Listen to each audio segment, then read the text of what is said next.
Hello students, welcome back to my channel के commerce classes. आज के क्लास में हम लोग जैक के द्वारा पब्लिश किया हुआ मॉडल पेपर सब्जेक्ट बीएसटी का जो ऑब्जेक्टिव क्वेश्चन है उसको हम लोग डिस्कस करेंगे। आप लोग को पहले से पता है जैक का जो एग्ज़ाम होगा वो मार्च में होने वाला है और जो भी एग्ज़ाम होंगे उनका दो भाग में लिया जाएगा, एक ऑब्जेक्टिव, पहला, दूसरा सब्जेक्टिव। तो ऑब्जेक्टिव में 40 क्वेश्चन आने वाले हैं जिसका मॉडल पेपर इशू हो चुका है और उसी मॉडल पेपर को आज हम लोग डिस्कस कर लेंगे और देखते हैं कि उसमें कौन कौन सा क्वेश्चन है और उसका सही उत्तर क्या होगा। तो बने रहिए मेरे साथ और ऑब्जेक्टिव क्वेश्चन हम लोग सॉल्व करते हैं। तो आज का वीडियो स्टार्ट करते हैं।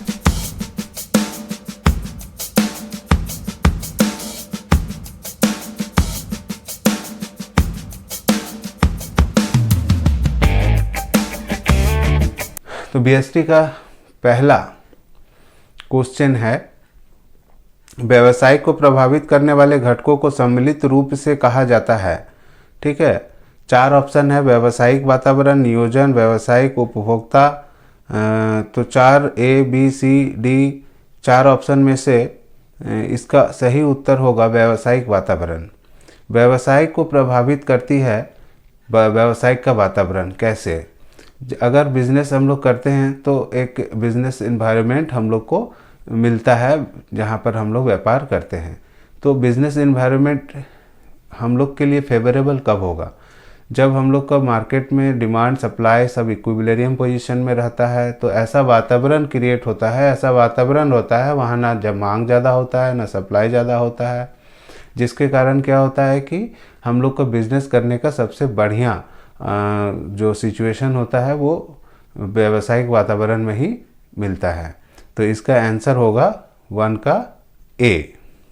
दूसरा क्वेश्चन है, इनमें से कौन आर्थिक वातावरण का घटक है? ठीक है, इंग्लिश में which of the following is an element of economic environment. तो ए ऑप्शन है economic system, economic policy, economic condition, all of this. तो सही बात है, हम लोग का जो आर्थिक इकोनॉमिक इन्वायरमेंट होता है उसमें इकोनॉमिक सिस्टम, इकोनॉमिक पॉलिसी और इकोनॉमिक कंडीशन तीनों प्रभावित होते हैं, जिसके कारण तीनों तत्व शामिल होते हैं इकोनॉमिक इन्वायरमेंट में। इसलिए डी का 2 का आंसर होगा डी। ठीक है, थर्ड क्वेश्चन है, नियोजन किया जाता है, प्लानिंग इज डन। ठीक है, 4 ऑप्शन है, वर्तमान के लिए, भविष्य के लिए, भूतकाल के लिए और सभी समय के लिए। तो देखिए, नियोजन का मतलब होता है प्लानिंग करना। प्लानिंग का मतलब होता है कि भविष्य के बारे में आप कुछ प्लान करते हो। जैसे कहीं घूमने जाते हो तो पहले प्लान करना होता है, तो प्लानिंग करके ही हम लोग कहीं कोई काम को सफल कर सकते हैं। अदरवाइज तो हम लोग कोई भी काम बिना प्लानिंग का होता नहीं है। अब सुबह से सो के उठते हैं तब से कुछ ना कुछ प्लानिंग चलता है, उसी हिसाब से हम लोग दिन भर काम करते हैं। दैट मीन्स क्या है, पहले प्लानिंग करते हैं फिर कोई काम करते हैं। तो प्लानिंग का मतलब क्या हुआ? भविष्य में काम करना है, मगर करते हैं वर्तमान में। तो इसलिए इसका आंसर होगा फॉर फ्यूचर। ठीक है, मतलब 3 का बी। ठीक है, 4th नंबर क्वेश्चन होगा, नियोजन प्रक्रिया में प्रथम कदम है। ठीक है, the first step of planning is, पहला स्टेप क्या होगा प्लानिंग का? ठीक है, विकल्पों की पहचान करना, सर्वश्रेष्ठ विकल्प का चयन करना, उद्देश्य निर्धारण करना, समीक्षा करना। देखिए, अगर आप कोई नियोजन, कोई प्लानिंग करते हैं तो उस प्रक्रिया का सबसे पहला काम होगा उद्देश्य निर्धारित करना। आप पहले अपना जो भी काम करने जा रहे हैं, जो भी प्रोजेक्ट पर काम कर रहे हैं, उस प्रोजेक्ट का उद्देश्य क्या है, पहले ये उद्देश्य अगर आपको पता रहेगा तभी आप सही ढंग से प्लानिंग कर सकते हैं। अदरवाइज प्लानिंग आप नहीं कर सकते हैं। ठीक है, इसलिए 4 ऑप्शन में से ऑप्शन नंबर सी, उद्देश्य निर्धारित करना, सही आंसर होगा। ठीक है, 5वां नंबर क्वेश्चन है, प्रभावी भारार्पण के लिए आवश्यक है। सबसे पहले तो आपको ये समझना चाहिए कि भारार्पण क्या होता है। इफेक्टिव डेलीगेशन नीड्स, डेलीगेशन का मतलब होता है कि उच्च स्तर के जो पदाधिकारी होते हैं वो अपने काम को किसी निचले स्तर के पदाधिकारी को अपना काम को करने के लिए सौंप देते हैं। तो अगर आप किसी काम को किसी दूसरे व्यक्ति को करने के लिए सौंपते हैं तो उसके लिए आपको उसके लिए अथॉरिटीज़, ड्यूटी, राइट्स सब डिफाइन करना होगा, तभी वो व्यक्ति अपना काम कर सकेगा। तो डेलीगेशन के लिए सबसे इफ़ेक्टिव नीड्स क्या है?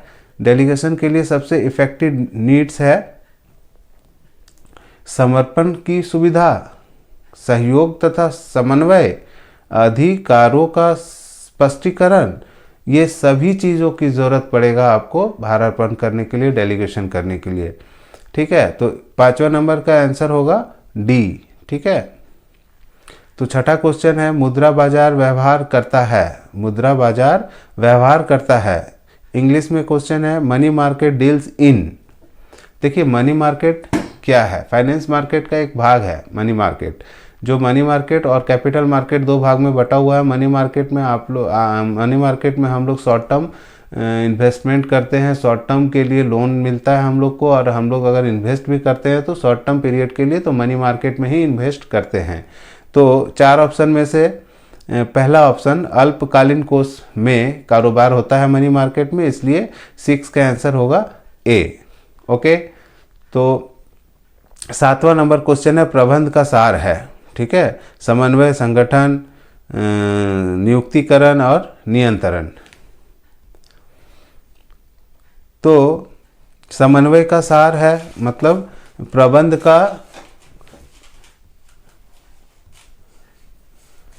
Essence of management is coordination. ठीक है, एसेंस ऑफ मैनेजमेंट का जो एसेंस होता है, एलिमेंट होता है, तत्व होता है, वो होता है कोऑर्डिनेशन। ठीक है, तो 7वां नंबर का क्वेश्चन का आंसर होगा ए। अब बात करते हैं 8वां नंबर क्वेश्चन का, प्रबंध में कितने स्तर होते हैं? प्रबंध में 3 स्तर होते हैं, top level, medium level and lower level. ठीक है, 8वां का होगा 2। और नेक्स्ट क्वेश्चन है 9 नंबर, पर्यवेक्षक को प्रबंध के किस स्तर में सम्मिलित किया जाता है? पर्यवेक्षक को प्रबंध के किस स्तर में सम्मिलित किया जाता है? इंग्लिश में बोलेंगे तो in which level a supervisor is included. Supervisor किस लेवल में आते हैं? ठीक है, तो सुपरवाइजर का मतलब क्या होता है? जो व्यक्ति किसी दूसरे व्यक्ति को, मतलब लेबर्स वगैरह को काम कराते हैं, हिंदी में हम लोग उसको मुंशी वगैरह भी बोल सकते हैं। ठीक है, तो 9 नंबर क्वेश्चन का आंसर होगा निम्न स्तर पर। 3 स्तर होते हैं, टॉप लेवल, मीडियम लेवल और लोअर लेवल। ठीक है, तो टॉप लेवल में तो वो डायरेक्टर्स वगैरह होते हैं, मैनेजिंग डायरेक्टर वगैरह। ठीक है, और मीडियम लेवल में होते हैं manager, sales manager, production manager, और जो निम्न स्तर होते हैं, जो सबसे लोअर लेवल होता है, उसमें होते हैं सुपरवाइज़र, फोरमैन, ये सब पोस्ट होते हैं। ठीक है, तो 9 नंबर का आंसर होगा सी। ठीक है, 10 नंबर क्वेश्चन है, निम्न में से कौन प्रबंध के विशेषता हैं? सामूहिक क्रिया, सतत क्रिया, सार्वभौमिक क्रिया, उपभोग में से सभी। ठीक है, तो देखिए मैनेजमेंट जब हम लोग करते हैं तो उसके विशेषता में ये तीनों चीज़ आते हैं। ठीक है, ग्रुप एक्टिविटी भी होता है, मैनेजमेंट अकेला कुछ नहीं कर सकता है जब तक उसके पास टीम ऑर्गेनाइजेशन ना हो। ठीक है, ये कॉन्टिन्यूस प्रोसेस होता है। मैनेजमेंट का काम एक दिन कर लेंगे और छोड़ देंगे, उसके बाद और कुछ काम नहीं करेंगे, ऐसा तो होगा नहीं। मैनेजमेंट आपको day to day, time to time करता रहना पड़ता है। तो इसलिए 10 नंबर का आंसर होगा डी। नेक्स्ट क्वेश्चन है 11, वह व्यक्ति जो अन्य व्यक्तियों से कार्य कराने की क्षमता रखता है उसे कहते हैं प्रबंधक। कर्मचारी तो अन्य व्यक्ति से काम नहीं कराते हैं, प्रबंधक दूसरे लोगों से काम कराते हैं। उद्यमी तो इंटरप्रेन्योर होता है, इंटरप्रेन्योर खुद सारा मैनेजमेंट का काम नहीं करते हैं। अगर मैनेजर का पोस्ट है तो मैनेजर करेगा। ठीक है, अर्थशास्त्री का काम नहीं होता है मैनेजमेंट करने का, ठीक है, और दूसरे व्यक्ति से काम कराने का काम अर्थशास्त्रियों का नहीं होता है। तो 11 नंबर का आंसर होगा बी, ठीक है। 12 number, question number 12, Henry Fayol के द्वारा दिया गया प्रबंध के सिद्धांतों की संख्या है, क्या संख्या है? हेनरी फ्योल कितने सिद्धांतों का अपने बुक में उल्लेख किया है? तो हेनरी फ्योल को मैनेजमेंट के प्रिंसिपल ऑफ मैनेजमेंट के पिता भी बोलते हैं, मतलब fathers of principle of management Henri Fayol को बोला जाता है। तो इन्होंने 14 सिद्धांत लिखे थे अपने बुक में, इसलिए 12 नंबर का आंसर होगा सी, ठीक है। 13 नंबर क्वेश्चन,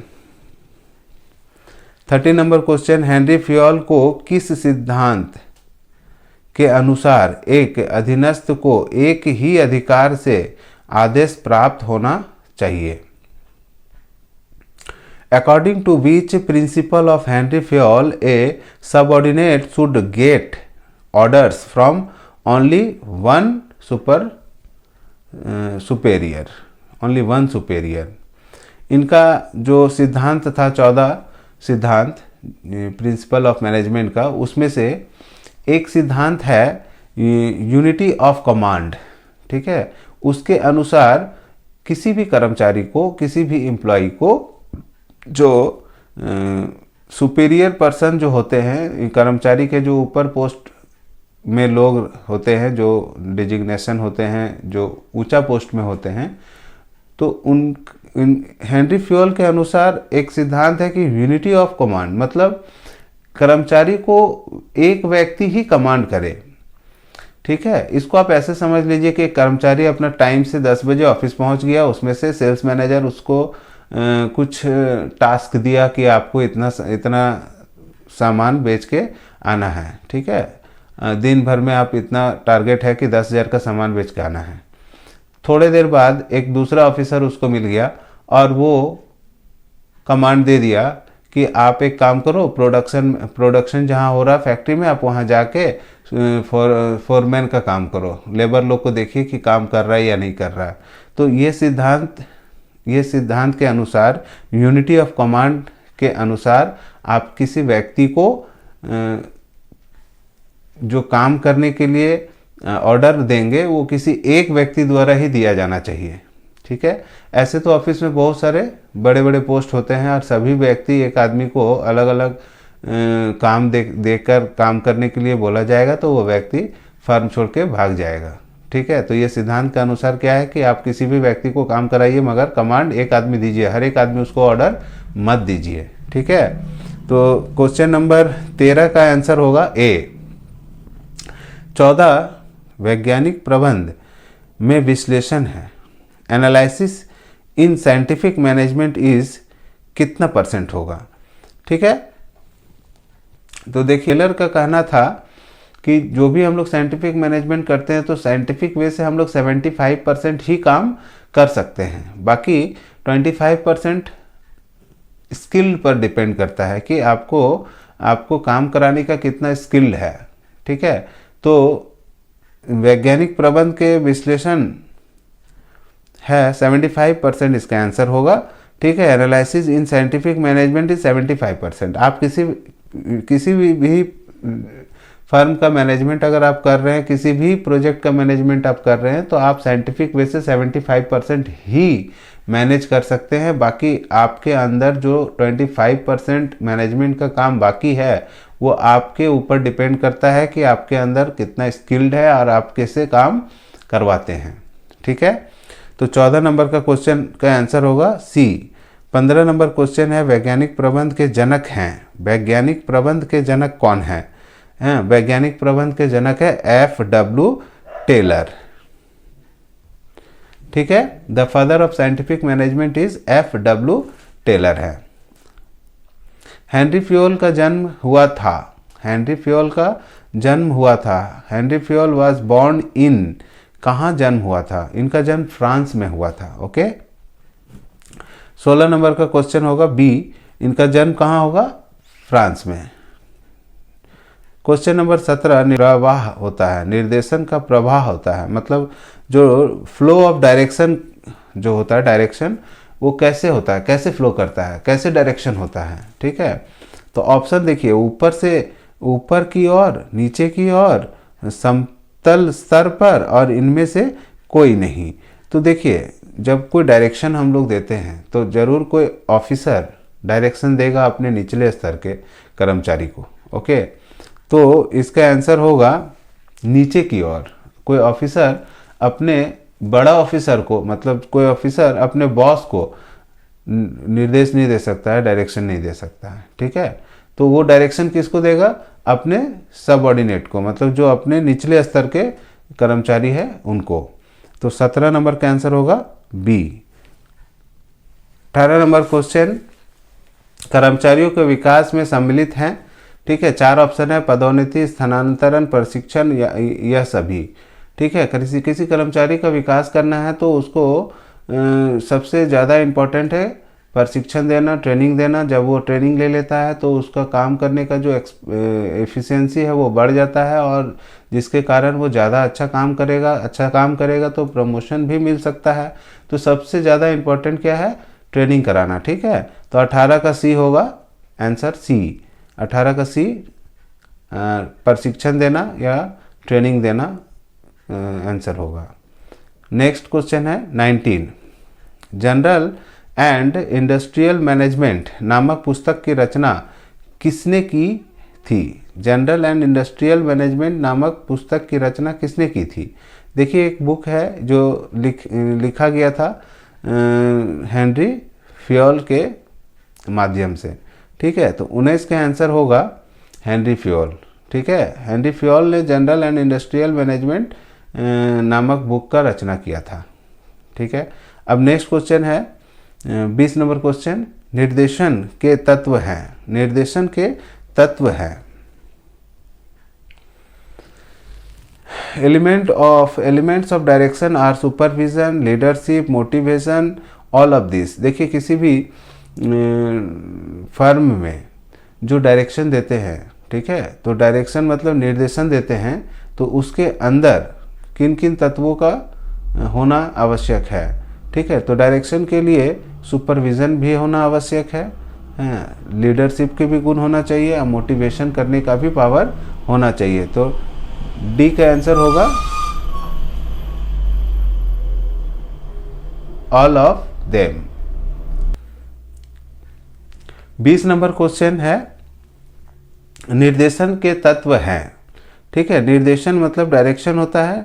तो पहला है पर्यवेक्षण, नेतृत्व, दूसरा है नेतृत्व, और तीसरा है अभिप्रेरण, चौथा है उपयुक्त सभी। तो element of direction are supervision, leadership and motivation, all of this. देखिए, किसी भी मैनेजमेंट सिस्टम में जो मैनेजमेंट डायरेक्शन देता है, तो मैनेजमेंट डायरेक्शन देता है तो डायरेक्शन में किन किन तत्वों का होना आवश्यक है? देख, डायरेक्शन में सुपरविज़न आता है, लीडरशिप आता है, और मोटिवेशन करने का भी पावर होना चाहिए डायरेक्शन में। तो ये तीनों चीज़ों का होना आवश्यक है। इसके अलावा भी कुछ तत्व हैं। ठीक है, तो क्वेश्चन नंबर 20 का आंसर होगा डी। 21, संदेश वहन के न्यूनतम पक्षकार होते हैं। ठीक है, the minimum parties to communication are, एक कम्युनिकेशन करना है किसी से तो कम से कम कितने लोग चाहिए?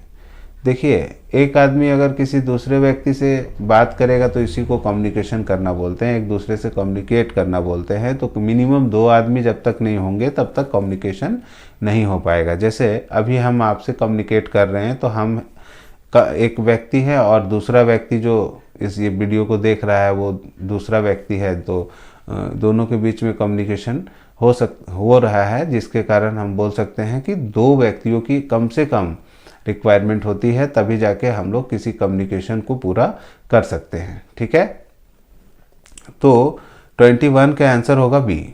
ठीक है, 22, नियंत्रण आवश्यक है। ठीक है, कंट्रोलिंग इज नेसेसरी, ऑप्शन है लघु उपक्रम के लिए, मध्यम आकार के उपक्रम के लिए, बड़े आकार के उपक्रम के लिए और उपरोक्त सभी के लिए। देखिए नियंत्रण तो सभी के लिए आवश्यक है, चाहे छोटा व्यापार हो, चाहे बड़ा हो, चाहे मध्य वर्ग का हो, ठीक है। कंट्रोलिंग तो सबके ऊपर होना चाहिए, ठीक है। तो इन 22 का आंसर होगा डी। 23 नियुक्तिकरण पर व्यय किया गया धन क्या बोलते हैं? अगर आप स्टाफिंग में कुछ पैसा खर्च कर देते हैं तो उस पैसा को क्या बोलते हैं, ठीक है। ऐसे उसको इन्वेस्टमेंट बोलते हैं। ऑप्शन क्या क्या है? धन की बर्बादी, वेस्टेज ऑफ मनी, आवश्यक है, नेसेसरी है, विनियोजन करना, इन्वेस्टमेंट करना, और इनमें से कोई नहीं, नन ऑफ दिस। देखिए 4 ऑप्शन है, चारों ऑप्शन में से सी आंसर होगा। आप इन्वेस्टमेंट करते हो जब भी आप किसी स्टाफ को, ठीक है, नियुक्तिकरण मतलब स्टाफिंग करते हैं, तो आप उसको रिक्रूटमेंट करने के बाद जो ट्रेनिंग कराते हैं, फिर उसको जॉब देते हैं, तो ये सब चीज़ों में जो खर्च करते हैं आप, तो इस खर्च को हम लोग एक तरह का इन्वेस्टमेंट बोलते हैं, ठीक है। जिसके कारण हम लोग उस इन्वेस्टमेंट के बाद उससे हम लोग पैसा कमाते हैं, क्योंकि जो एम्प्लॉई काम करेगा तो बदले में हम लोग को पैसा कमा के देता है। एम्प्लॉई के कारण हम लोग का काम बढ़ता है और फर्म का अच्छा मैनेजमेंट होता है, जिसके कारण हम लोग अच्छा प्रॉफिट कमा सकते हैं। तो एम्प्लॉई का रिक्रूटमेंट करने के लिए, स्टाफिंग करने के लिए जो खर्च करते हैं वो एक तरह का विनियोग होता है। कुछ तक आपने इस चैनल को अगर सब्सक्राइब नहीं किया है तो इस चैनल को सब्सक्राइब कर ले, हाँ, और बेल आइकन ज़रूर दबाएं ताकि जो भी वीडियो हम अपलोड करें तो उसका नोटिफिकेशन आप तक जा सके। तो आज के लिए इतना ही।